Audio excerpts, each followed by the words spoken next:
My name is X Mayo, and I'm the creator of Who Made the Potato Salad. So, thank you. Oh my God, you're so sweet. So Who Made the Potato Salad is a sketch comedy show that only stars people of color, and I birthed that out of my frustration with like the lack of diversity and also like community amongst people of color, and it's just like we cannot wait for white people to do that. Like you just can't do it. So we've been going on now for like almost 2 years, and the reason why I wanted to, thank you, yeah, since it's hard, oh my God, it's so hard to get niggas to act right. Like, answer the damn email. Shit. I just fucking saw you. Sorry, that hurt me in my soul. But yeah, so the reason why I wanted to do this entertainment panel is because I feel like we do not have these jobs because we don't know these jobs exist. You feel me?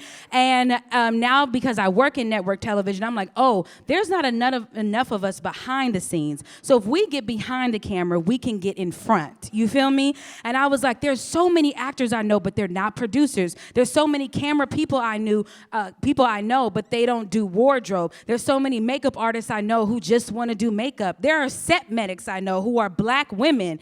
And it's like, why don't I just do an event to get all y'all motherfuckers in one goddamn place so y'all can meet each other and eventually do art that reflects us. And I'm here for all people of color. I am Afro-Latina, so I'm like, yes, orale, yes, oh my God, yes, she's drunk, she's Puerto Rican, yes.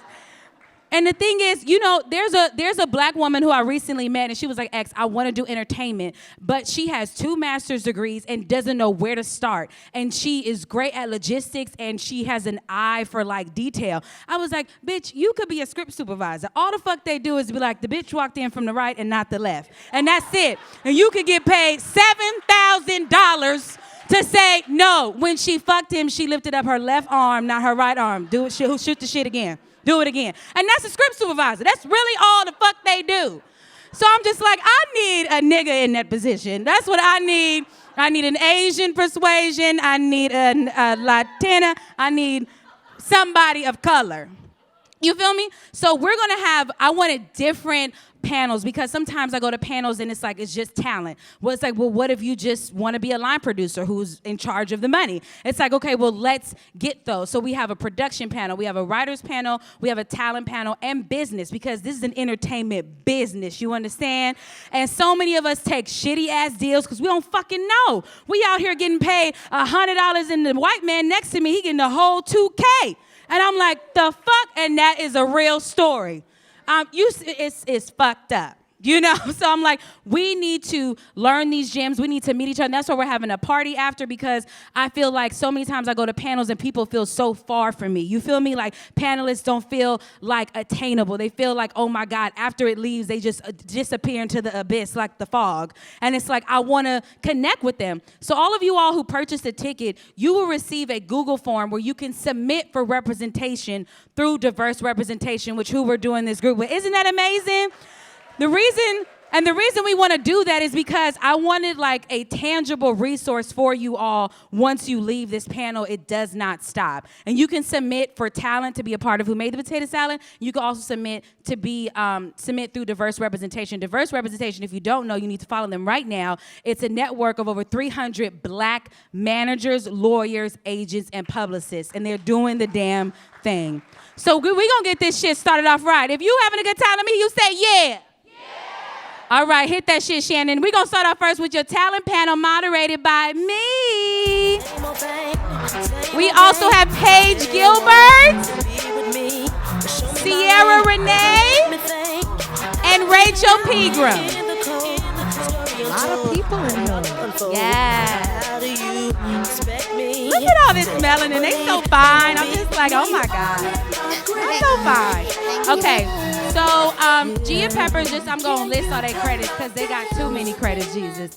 Gia Peppers, she is a journalist and host. You can see her on BET. She also has worked with the NBA, Essence Magazine, Billboard, Complex, Hot 97. She's also a host of Black Coffee. Yes. Yes, Black Coffee, on BET. Paige Gilbert, who was right next to her with Paige with the braids. Yes, she was in High Maintenance, the movie Late Night, The Deuce, Schoolgirls, or the African Mean Girls play. It is the best play ever in life. And she was also in Blacks, and you can catch her. She will be in Broadway's production of Tennessee Williams' The Rose Tattoo. You heard me, Broadway. Broadway, bitch. We on Broadway. Miss Sierra Renee, she was in Big Fish, Pippin, The Hunchback of Notre Dame. She also was in The Flash and DC Marvels. Just a small little franchise, DC Marvels. And she also was in a Facebook series I was in called Strangers, and that's how we met. I was like staring at her because she's so fine. And last but not least, my queen, Rachel Pegram. She just did Montreal's JFL New Faces. Hello! Showing up the week of Netflix, Don't Think Twice, the Chris Gethard Show. She also was in Full Frontal with Samantha Bee, The Late Show, and Alternatino. She also has a waist that is so amazing, and I envy her so bad. It's the size of a toddler. Okay. True. So we gonna start this shit off right. So the first question is, can you give advice on what actors/performers should be doing to achieve success in their careers? Any of us? Okay. I would say create things. Honestly, I mean, as much as like you want to be out there performing and doing things, like creating for me has kind of opened a lot of doors.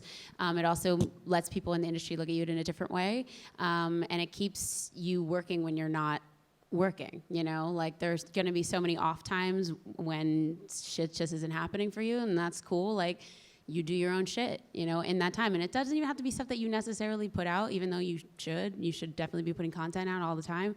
But if you're not, that's cool too. It's just you will always be like keeping the muscles strong, you know? Yeah, I would agree with that. I always tell everyone to get super specific about what it is you want to do. I feel like as actors, especially actors of color, I fell into a pitfall of jumping at just anything. Like, audition for this, da. Okay, she black, she young, I'm going in. And not really necessarily caring about who the production is with, or is it TV, or is this director a good director I want to work with, or is this network how I want to represent my brand in XYZ. So I would say first get super specific as far as the types of roles you want to play. Anything, this director, this location, this many episodes, this much money, like just write it down for yourself, because then I promise you will start to get things very much in line with what you want. Even if it's, your friend, hey, I wrote this thing and it's very close to what you said you wanted to do, which then links to creating.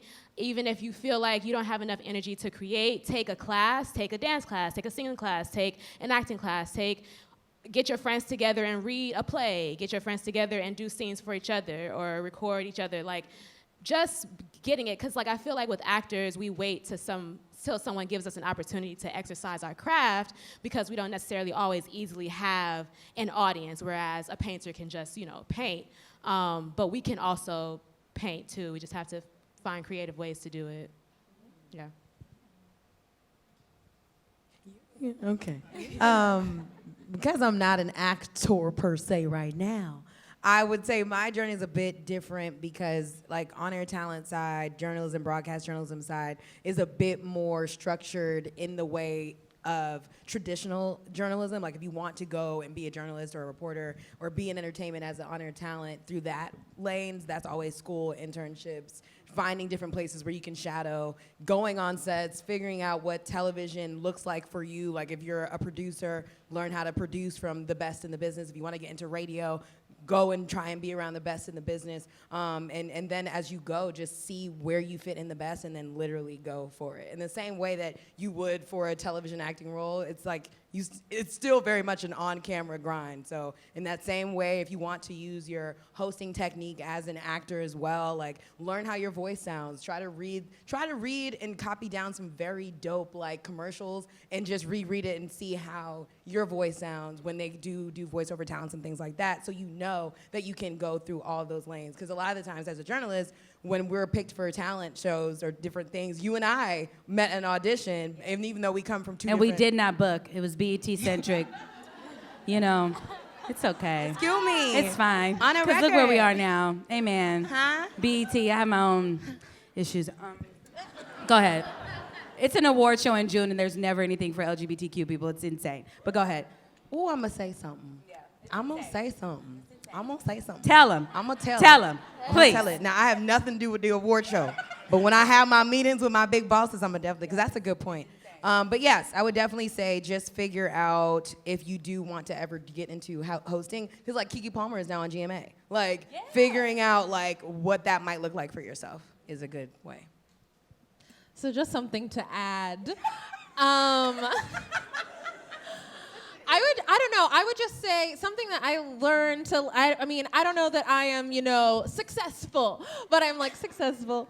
And like, She's a star. I'm Goddamn Rachel Pegram. Shut up. I would, if a little baby version of me was looking at me, they'd be like, oh, that's nice. And I feel like something that I learned is like not to be precious with any of your ideas, with any of like what you have or want to say or put out in the world. And like, it doesn't matter probably what you, because I do a lot of comedy, so like that's more of my main lane. But like whenever you're putting out stuff, it doesn't really like matter. Like, I don't know, it'll probably be bad the first time, or like you can put out a bad sketch, and, like it'll disappear into the internet, but like you just keep putting out stuff and you like keep making things, and then people will remember the stuff that's good, and like it's just good to be in a good practice of it, of like even just producing and like fully like making a call sheet and like getting people to like, do all, I don't know, just like writing out your actual idea and putting pen to paper and like doing it and like believing in it. I think that is like such a hard first step in those times where you're waiting for someone to just like give you a call or like say that you got something, and it's like hard to believe in yourself even though you want someone to believe in you. But I feel like that's what you have to do first, is believe in yourself. Yes, my motto is make whatever you're gonna make, because in 2 years you're gonna hate it. Exactly. That's my motto. I don't give a Literally. fuck. I was like, I'm in 2 years. You'll I'm probably like, right hate now, I'm it like, this is tomorrow. fucking Scorsese type shit. Bitch, I'm about to kill him with this shit. And I'm like, this is caca. This is trash. Yes. So my next question is we're gonna go deep, okay? Are you there? We're going. How do you navigate typecasting? What was the most blatant example within your career, if any? If not, okay.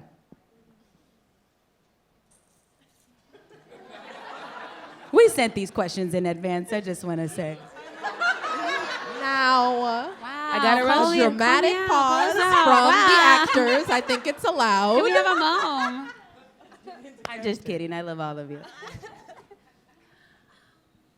I mean, I definitely have experienced it, and like you get those breakdowns, and it's just like, wow, what? I don't want. I think something I did have to learn for myself is like, oh, I don't have to go in for that stuff. Like, I don't have to do that. Or if it's something where like, oh, this is a project where I really want to work with this person. Okay, I see what you're trying to do here on the page. I'm gonna do it as myself. I'm gonna do it as me. I'm not gonna do whatever the fuck you think that this is. I'm gonna do, like, blackness contains so many different sides and multifacetedness that white people don't even realize that they're writing sometimes to just they just have one idea that they were shown, I don't feel bad for it, but I mean, I don't have any sympathy for it is what I mean. But I do understand why that exists. So, okay, yeah, you wrote this like one-dimensional person. Well, I'm going to give you this fully realized other person that you wouldn't even have thought of because you didn't have any people of color in your writer's room, so you didn't have the perspective to write this in a way that would have been more interesting. Hallelujah. So I'll give you a more interesting character, and if you're interested in it, you'll take it. I feel like that's what it is. Moving on. No, I'm just kidding. I mean, yeah. I will say this. I get so upset at my other like full-figured female identifying like actor friends. We always get the like overweight, but she's still confident. As if big bitches is out here not getting ass. Like we're not. Right. Tell the truth. Like we ain't out here fucking riding around and getting it. Like get the fuck out of here. You think it's a bitch is a size 14 and up? We ain't got niggas. Like, get the fuck. It's so stupid. Sorry, y'all came to Who Made the Potato Salad panel. That's our cuss. This is what it is. This is what you got. And we're not having any refunds. Sorry. I think that was in an email too. Okay, so next question. What is your process when you first get the script for a project? And then for Gia, I guess will be like when you first, I guess, like get the breakdown of like what it is going to be for like, because Gia, she hosts every award show, like truly. That's not true yet. It is. It will. We speak Oscars. We speak it. Hallelujah, Jesus. Yes. But yeah, so if you guys could tell me, what is your process when you first get the script for a project? You've booked, we're here. We got the script. Yeah.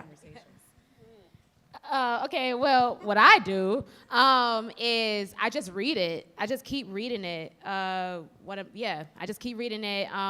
It depends on how much time I have in between when I get the script and when I start the project. I've had the luxury of knowing that I'm doing something and having like months in between. So in those months, I make it a point to, first I try to challenge myself to read the play once a day. And that never happens. So it's usually ending up being like maybe once a week and maybe more than a week, but you know, I'm still reading it. So by the time I get to the rehearsal room, I'm able to let the juices flow. I learned real soon, like the whole like buckle down and like da-da-da-da-da, like that's just not for me. I find my characters more so physically first and how they identify with me. So I read the script and then I live life and I see how parallels meet up artistically and spiritually, because that's usually what happens. Like when I start working on something in life, you start to see like, oh, that's just like the show, or that's just like the da-da-da. And then I like, you know, just live it, like not live it like I'm a crackhead, live it. But Go Meisner. Yeah, no, that is like a little bit much. It's like it never really, you know, it don't work. But for me, you know. No, I agree with you on that though. Like the living it part of it. Like I feel like when I get a script, I read it through like once or twice, and then after that, I probably won't read it through the whole way again. Like I'll look at chunks and things because it'll be in the back of my head and I'll be thinking about it as I'm going through my day. I'll be like, oh, something will spark something, and then I'll go through those couple of lines like over and over and over again, thinking like, well, what is the point of this? How does this work in the arc of the whole piece? You know, like what is my character's purpose, or like, you know, like what do I need to get out of this character to help the story along, you know? So that's always in the back of my head. I have a lot of dreams and stuff too, especially like if you do have like a legitimate amount of time before you start rehearsals with a script, like I start dreaming about it and I'm like, you know, and like those little characteristics that you like kind of match who you are but are heightened within the character, those kind of start coming out of me too, like in everyday life, but it's not like method or like whatever, but it is, it's like it becomes a little bit a piece of you, you know, the more you're with it. Yeah. I mean, that's really beautiful. No, I really think so. I feel like I haven't performed in something that was like beautiful and like thoughtful in that way in a while. But you know, typically I'm getting a script. Maybe I'm going in for something like, I don't know. I feel like I'm often going in for things that are like very last minute, or like, oh, you're just doing a day of a shoot on this like quick thing. And it often feels like, well, this character is like nothing on the page maybe, or just like you're a reporter 1, or you're, you know, thumb wrestler 2, which is actually, that is something that I did recently. Actually, wait, I shouldn't have said that. I did sign an NDA. Do not tag her. Sis, cut your phone off. You Don't guys tag actually- her. Don't you fucking tag her. So don't We need post us that. out here booked. We don't need us Just- getting I sued just out didn't- here. I won't get sued. It's fine. It's okay. We have an entertainment panel. There's didn't 2 know- lawyers back there. Yeah, We I got figure it my out. lawyer on the case, so it's actually fine. I'm gonna use one of those Men in Black things that erase your brains. Yeah, I don't know. I feel like I'll like get stuff and I'll look at it and I'll just try and like make it like, I don't know, fun, and like infuse as much of myself a lot into the character, or like find like what I think is like how I would do it or how I would be in the part. That's just where I'm at, and the kinds of things that I've been like playing, and they're just like usually a smaller, more bit like film or TV stuff. So that's, yeah. So on the host side of things, now these y'all are just so beautiful with those answers. I'm like, damn. So on the host side of things, now if I get, and we still get scripts and stuff, especially if you're on, there's a teleprompter on set, like you still get scripts and stuff. So usually I'll try to speak with the producers and ask exactly what the intention of this show is. Like, what do you want the audience to take away from this? And if it aligns with like, as long as if I'm on set, then I'm already aligned with it, but it will need to align with like where my voice is naturally. Because what I've learned from going through my career is like, I'm not gonna give you hood all the time. It's just not gonna come out every day. Some days I can give it to you, sis. But some days I'm just not gonna do that. So I would never wanna be in a place where I can't be fully myself. And so now I'm really just trying to align myself with more projects that like I learn a lot from, that people can learn a lot from watching, and then places where we can have a good time, because Lord, we are living in a crazy time, and sometimes you need to smile. So like sometimes it doesn't need to be CNN all the time. So I'm happy I'm on a show where we can have fun and talk about drums or flats. And then we can also talk to Bernie Sanders. Drums. I need to get straight to it and I switch knew shit. in a room Flats of got black too much people. fucking work to do. It's too much work. This is a divisive argument. Flats. I realize that I am not truly black because I don't care. Get out. Get up. Do you not care? How you come up? Thank you. If you put chicken in front of me, I'ma eat the chicken. Well, I'ma eat it, but when I go to Wingstop, I pay an additional 50 cents for all drums. And I want 2 types. I need lemon pep and I need original hot. And I like- give me 2 extra ranch. Throw some of that cheese sauce on it. Matter of fact, I need 2 biscuits. And I need an orange soda, but only from the one in Harlem. Orange soda Harlem got a low-key high C. I'm not playing. It's like high C orange soda. I'm gonna throw a wrench in the whole conversation. Popeyes or Chick-fil-A? Popeyes, what you mean? Absolutely. Chick-fil-A all day. Wow. Give me this. Give me this. I just wanted to be upset. I just wanted you to be upset. I really Chick-fil-A. did. But this is our job, to bring out the passion in people. Chick-fil-A. This is our job as talent, Chick-fil-A? to bring out the passion in people. Even in the state of our current chicken climate. climate, I know. you're gonna say some shit like It's that. because... Let me move on for time, because you about to have me. I'm Listen. sorry. Okay. Now listen. This is really good. And if you are an actor or talent, you should whip out your phone or your journal right now, because I want to talk about resources. Can you recommend resources that talent performers or on-air camera talent should be utilizing to grow their careers? Yes, we need to know what to do. Where to go, yeah.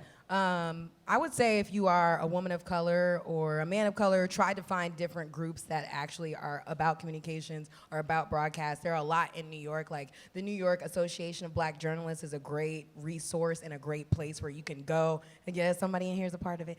Where you can go and monthly find out different opportunities, different gigs, and figure out where like-minded people are gathering. Also, there's this thing called the WEEN Academy, or Women in Entertainment Empowerment Network. Ew! Shout out to my WEEN girls in the building, where there's basically it's like almost like a 4-week boot camp where that prepares you, if you're in your early 20s, for the entertainment industry and what it's like to be a black woman in the entertainment industry. So every week you do different challenges. It's like everything from self-love to creating a business plan to being an on talent, and like the Angela Yees will come in, the different people will come in and teach you.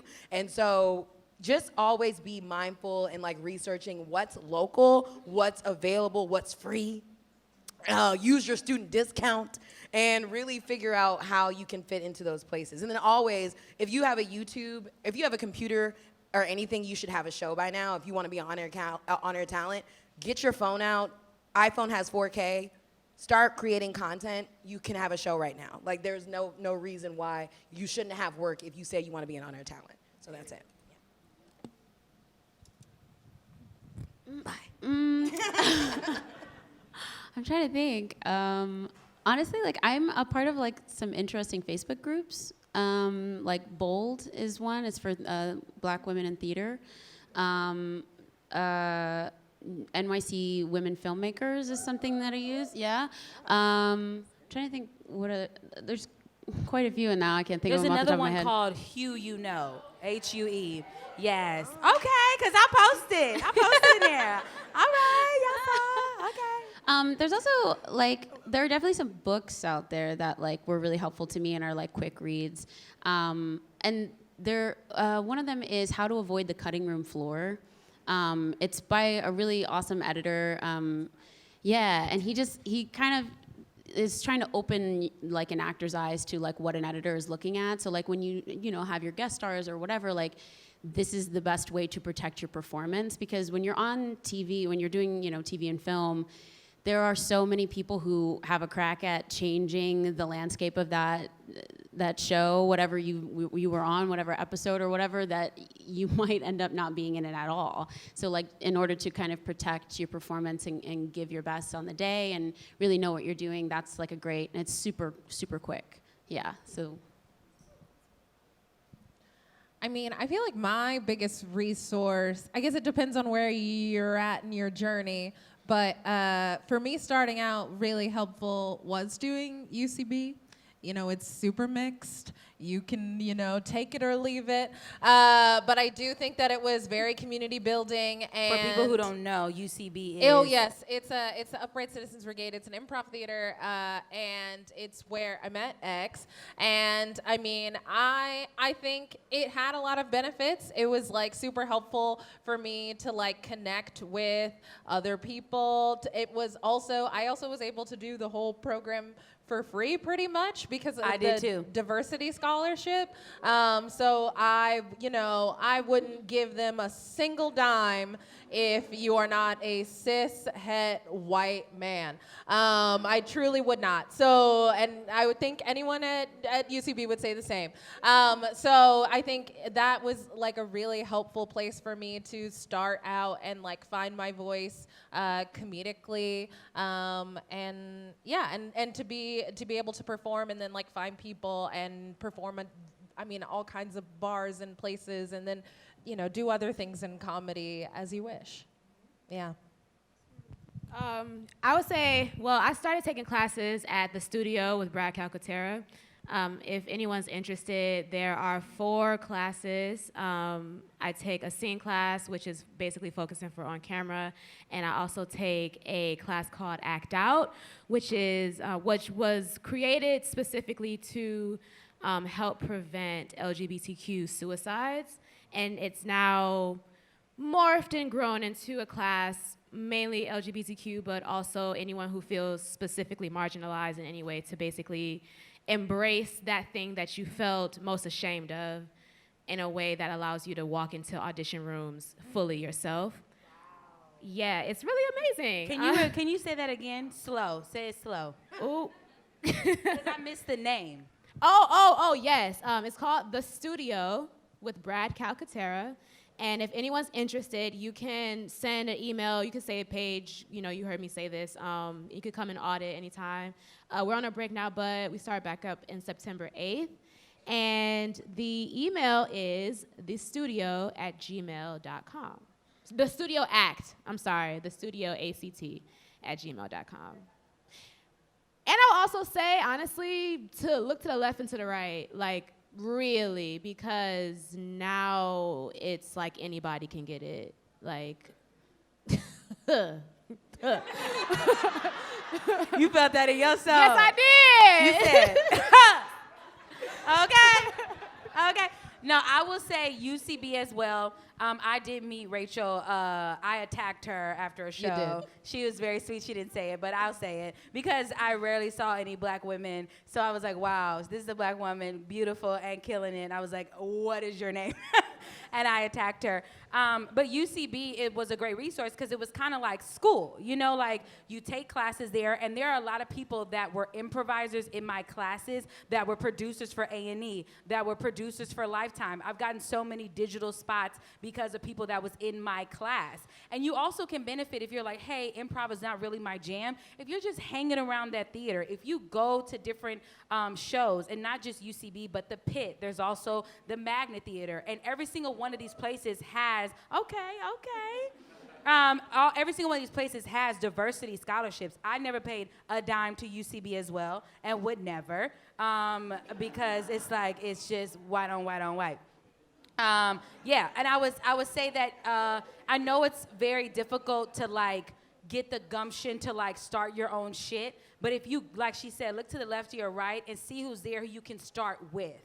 Because you just got to start. That's just what it is. Like, if you see Insecure, Atlanta, like, make your own things. So this will be my last question, then we'll hit it to the audience. It will be, what is something you wish you learned earlier when it comes to an audition? What is something you wish you learned earlier? I guess I'll say mine, is that the casting director will give you nothing. They were literally here, they were like, no, stop, you're a dumb whore. And I'm supposed to be like, what? They're like, no, stop. It's like, that's my tidbit. That's a fact. Honestly, they don't know what they want. They have no fucking clue what they're looking for. Like, you think that the breakdown, and like you read the breakdown and you're like, okay, they said serious but funny, cute but sexy, small but tall, and it's like you try to come in. Those are literally like all oxymorons. Bring in like all this stuff, and they're Wait, like, Paige, I'm at Paige's like, it says black but white. yeah. What? They're like all over the place with it, and they're literally just trying to basically put in parentheses like interesting, basically, is what they're trying to say. And like for me, auditioning was literally my glass ceiling. When it came to acting, I always was great once I got in the room, but auditioning kicked my ass because I would come in so nervous, also covering, not myself, trying to give them profesh when it's like, fuck you, you know, like eventually if we are working together, you're gonna see who I am, you know, or I'm gonna be 6 weeks in hell pretending, you know, so it's like I might as well come into the room myself, but it took, you know, my personal journey to get there. But once I started reading scripts and saying, you know, the line may be, oh, I got to go to the store, and I'm not gonna say that, I'm gonna say I gotta go to the store. And that's okay to say, you know, like my perfectionist brain was going in really trying to hit the T's and dot the I's, and I was like, but that's not me. So once I dropped that and I started really just having fun and remembering also that auditioning for me is not about booking the job but booking the room, you know, because if they say, oh, this not it, but you know what, she did her thing, they're gonna remember you and say, but we gonna find something for her, and that's happened time and time again. So yeah. I mean, that's it. I mean, truly, that is like the whole thing. Like, I feel like but it's like something you have to like experience for yourself. Like, I feel like I heard someone give me that advice, or like read it somewhere, people being like, I booked a job, I finally booked once I like stopped giving a fuck. You know, like I finally got a job when I stopped like caring, and like I feel like, you know, you think that you're supposed to be a certain thing, but it's like you're not. You're supposed to be you. They want you, and even though they truly do not know what they want, and that is absolutely shocking. It was shocking to realize that that was the case, especially after you hear people go in there. Like I remember, oh my God, a girl going in, she said vase, and I was saying vase, and I could hear it through the wall, and I was like, should I be saying vase? You know, like, should I switch to vase? But it's like vase feels like a different character. So I feel like, or like vase feels like high end, you know? So vase feels like I'm a regular girl, you know? So like, should I keep I'm it a regular? vase. I'm not a vase. I'm a real vase. I feel like I'm a vase, and she was a vase. You know, she walked out a vase. You know what I mean? Moral of the story, if you a vase, be a vase. Right. Don't be a vase if you a vase. And she was a vase. I need that on a you shirt. know? I need that on a She was shirt. absolutely a vase, and she was walking through life as a vase. And I said, "Go get your vase life, girl." But I'm a vase. I'm sitting here with all the broken little vases on the floor. You know. We gonna put them together, make some magic. You know, make a picture. CC, I would love to hear about what you know, but specifically to Arrow, which was an amazing show. What is it? They said sci-fi. It's sci-fi. So okay. This is I'm gonna sci-fi. Sure. Y'all, I literally watch Bringing Down the House every night. That's my genre. I love Queen Latifah. Yes, specifically to Arrow, because we don't see black women enough in sci-fi fantasy. So that was legendary for me to see you on there. And she's also done DC Marvels. Like, she's killing it. So to see a black woman in that space was like, go, bitch. So talk about that. God bless you. Are you okay? You good, right? I done heard you about 3 times. She cares. Okay. All right. All right, Got a brother. couple halls back Get there your if you nose need. together. You No, gonna yeah, do no, this it. a black man. I got your back. You need a halls? I got lemon drop chair. Okay. I mean, do you want to know about the audition process? Well, I actually auditioned for Legends, so that's the show that I was the series regular on. But I was introduced on Arrow and Flash because it's all one big happy, unhappy family. Yeah. Okay. So the auditions, they weirdly happened really quickly for me. I'm not entirely sure why. Normally auditions, you're like, sometimes they can take, especially for like series regular stuff, you like 3 and 4 auditions and whatever. I went in once, they flew me out to California. I went in again. It was like, one of those long days or whatever. It was interesting though, because the head of the WB or whatever, he was there and he loves musical theater. So they actually had me sing in the room. So like, just really be prepared to do anything that you are known for. Cause I had like just gotten off a plane. They were like, hey, will you sing from Pippin? And I was like, yeah, I got you. So yeah, I had to literally just like pull that out of my back pocket from like a couple of years prior or whatever, year prior. And it was interesting. There was like two of us towards the end of the day, and they gave me total dummy sides. None of them actually ended up being a part of the thing at all. So it was really interesting. Like my character really didn't end up being anything like what I auditioned for, which is also fascinating. Yeah. I mean, I guess that's kind of the gist of the audition process. Do you want to talk about like? I love that. It's just basically Okay. like if you stay ready, you ain't got to get ready. Yeah, Because you have to be that's ready a to big sing. thing. You have to be ready to Yeah. do all of the things. Okay, we're going to open up the floor just to a question to 2. I can't see. That's no. Okay. Yes, baby. Yeah, to 2 questions. Thank you, Novi. You can come up right here to this mic. Oh, I'm sorry. Hello. Lift it up, baby. Take it out.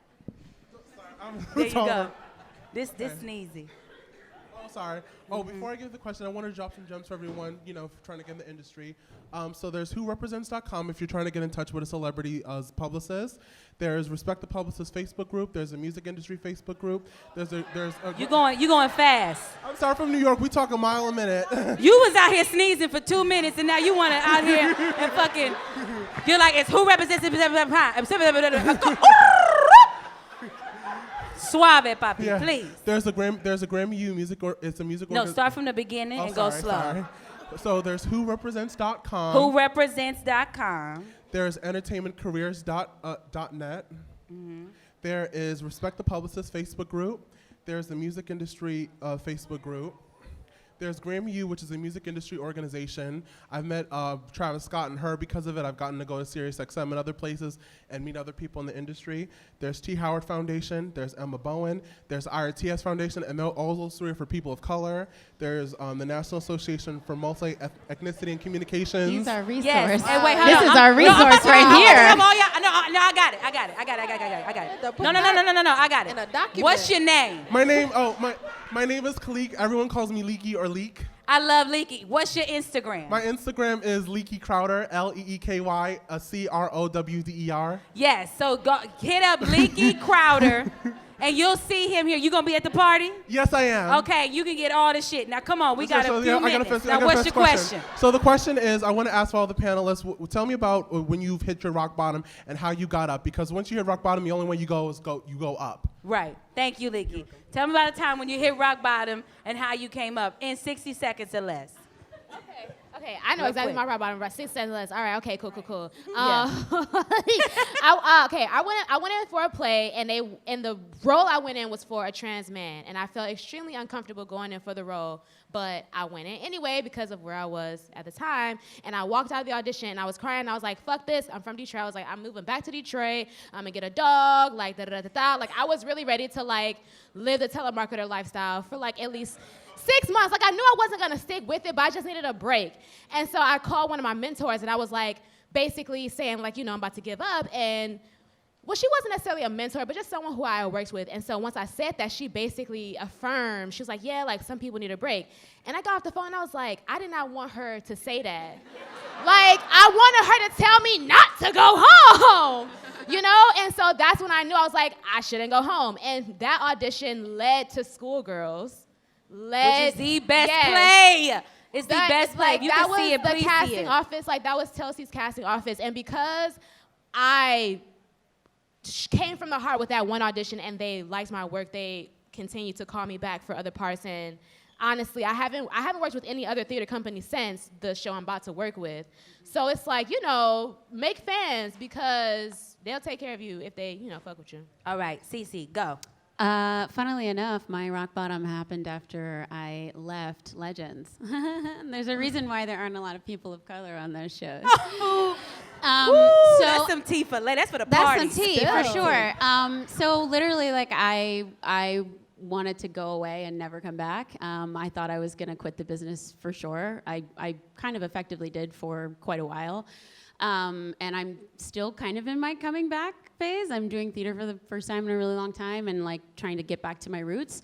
But it took a Herculean effort, you know, to kind of pull myself out of. I mean, the thing that happened is I was being seen in ways that weren't me, you know, and I was being put into boxes that weren't me, and it really was effectively killing my soul. And so what I had to start doing from there is I've been writing, I've been producing, I've been creating things, and that's why I said that before, is like that helped me find who I am and how I want to be seen, because I was the one creating it, I was the perspective, I was the voice, because there were no people of color in those writing rooms.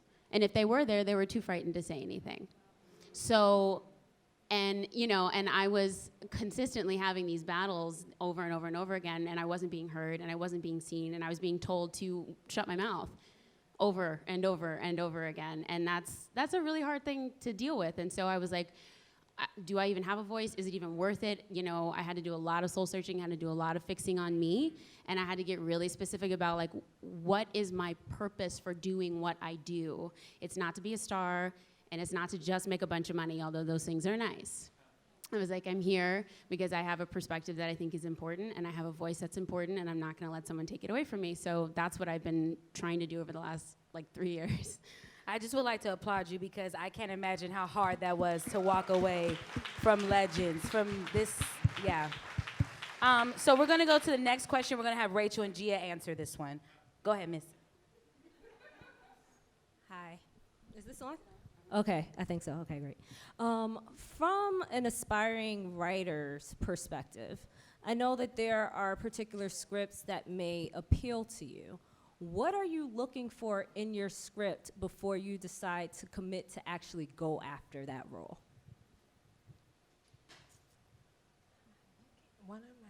Is it good? I'm gonna say for me, is it a good script? Like if I fuck with it, I'm gonna wanna do it. You know, it's like, it's not any specific genre. Like I wanna do horror, I wanna do westerns, I wanna do sci-fi, I wanna do every type of thing. So for me, it's like, is it a good script? Or like, I've been doing on-camera stuff now, like digitally. So for Gia, I don't know, for you, it's like, is it like, what is it for? Like, I'm not about to do like, yeah, we want black women walking around eating chicken for, to try all the chickens for Geico. It's like, Geico is insurance.